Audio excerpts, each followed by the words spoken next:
ఆస్తి పంపకాల విషయానికి వచ్చేసరికి, ఆస్తుల విషయాలకు వచ్చేసరికి హిందువులు సక్సెషన్ లా వేరుగా ఉంటుంది, క్రిస్టియన్స్ది వేరుగా ఉంటుంది, ముస్లిమ్స్ది వేరుగా ఉంటుందని ప్రీవియస్ వీడియోలో చెప్పుకున్నాం. ఇప్పుడు మనం మాట్లాడుకుంటున్నాం క్రిస్టియన్స్ అయితే వాళ్ళ ఆస్తి పంపకాలు ఎలా ఉంటాయి, ఎవరెవరికి ఎటువంటి రైట్స్ ఉంటాయి అనే దాని గురించి మాట్లాడదాం. యాక్చువల్గా హిందూ సక్సెషన్ యాక్ట్ ప్రకారం మీకు అందరికీ తెలుసు, భార్య పిల్లలు తల్లి ఈక్వల్ షేర్ హోల్డర్స్ అవుతారు అని. క్రిస్టియన్స్ విషయానికి వచ్చేసరికి యూనిఫామ్ సెక్యులర్ సక్సెషన్ లా అంటారు. ఇక్కడ అసలు యాన్సిస్టర్ ప్రాపర్టీ, వారసత్వపు ఆస్తి అనేదే లేదు. ఏదైతే వస్తుందో వచ్చిందంతా పర్టికులర్గా ఫాదర్ హయాంలోనే, ఫాదర్ అండర్లోనే ఉంటుంది. ఇతనే full and final property holder కింద లెక్క.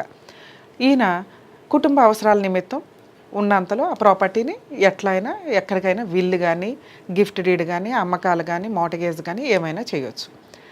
ఒకవేళ ఆయన సెల్ఫ్ ఎక్వైర్డు అలాగే ఇలా వచ్చిన ఆస్తి ఉంది, ఉన్న ఆస్తిని ఈయన ఎవరెవరికి ఎట్లా ఇవ్వాలనేది ఆయన డిసైడ్ చేసుకునే రైట్స్ ఆయనకుంటాయి. తరువాత ఒకవేళ ఆయనకి సడన్గా ఏదైనా అయింది, ఆయన పేరు మీద వారసత్వంగా వచ్చిన ఆస్తి, సెల్ఫ్ ఎక్వైర్డ్ ప్రాపర్టీలు ఇవన్నీ ఉన్నాయి. అసలు ఇక్కడ సెల్ఫ్ ఎక్వైర్డు వారసత్వం అనే టాపిక్కే లేదు. ఫాదర్ పేరు మీద ఏ ఆస్తి అయితే ఉంటుందో ఆ ఆస్తి ఒకవేళ ఫాదర్కి ఏదైనా అయితే ఆయన వీలునామా రాస్తే అది వ్యాలిడ్, గిఫ్ట్ రిజిస్ట్రేషన్ చేస్తే వ్యాలిడ్, ఆయనకు ఆ రైట్స్ ఉంటాయి. ఆయన తర్వాతే ఫస్ట్ క్లాస్ లీగల్ హెయిర్స్. ఒకవేళ అలా ఆయనకి ఏదైనా జరిగి ఎటువంటి వీలునామాలు, గిఫ్ట్ డీడ్లు రాయకపోతే ఆ ఆస్తి మీద సర్వ హక్కులు భార్య పిల్లలకి ఉంటుంది. ఇక్కడ మదరు ఇన్వాల్వ్ అవ్వడానికి లేదు. హిందూ సక్సెషన్ యాక్ట్ టైప్లో భార్య పిల్లలకి మాత్రమే భర్త పేరు మీద ఉన్న ఆస్తి వస్తుంది.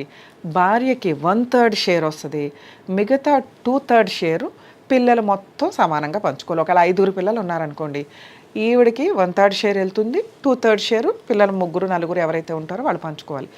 ఒకవేళ పిల్లలు ఒక్కళ్ళే ఉన్నారు, భార్య అంటే అమ్మ ఉందనుకోండి, ఈవిడికి 1/3 వెళ్తుంది, రిమైనింగ్ 2/3 ఒక్క సింగిల్ చైల్డ్ ఉన్నా కూడా వాళ్ళకి వెళ్ళిపోతుంది. అది ఆడపిల్లలైనా మగ పిల్లలైనా కూడా.